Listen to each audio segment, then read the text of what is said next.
আসলে আজ আর্জেন্টিনার খেলা দেখে আমার টেনশন হচ্ছিল, প্রচন্ড চাপও অনুভব করছিলাম। নিজের অজান্তেই মুখ ফসকে কেপ ভার্দের সাথে ম্যাচের পর আর্জেন্টিনা প্রেম আর লুকিয়ে রাখতে পারলেন না ফিফা সভাপতি জিয়ান্নি ইনফান্তিনো। বলে ফেললেন এমনই সব চাঞ্চল্যকর কথা।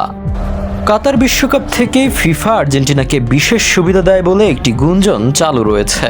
এবারের বিশ্বকাপে আলজেরিয়ার আইসা মান্দিকে ফাউল করার পরও লিওনেল মেসি কার্ড না দেখায় সেই বিতর্ক আরও জোরালো হয়। এর মাঝেই সামাজিক যোগাযোগ মাধ্যমে ভাইরাল হয়েছে ফিফা সভাপতির একটি 11 সেকেন্ডের ভিডিও ক্লিপ। স্প্যানিশ ভাষায় ওই ভিডিওতে ইনফান্তিনোকে বলতে শোনা যায়, আর্জেন্টিনার ম্যাচ দেখে তিনি ভীষণ চাপে ছিলেন, তবে পরক্ষণেই নিজেকে সামলে নিয়ে তিনি জানান নিরপেক্ষ হিসেবে সব দলের ক্ষেত্রেই তার এমন অনুভূতি হয়। মায়ামিতে চমক জাগানো কেপ ভার্দেকে হারাতে বেশ বেগ পেতে হয়েছে বর্তমান বিশ্ব চ্যাম্পিয়নদের।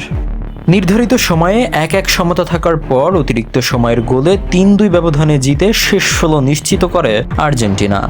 অনেকের ধারণা মেসিদের এমন কষ্টার্জিত জয় দেখেই হয়তো ইনফান্তিনো আবেগাপ্লুত হয়ে ওই মন্তব্য করেছেন।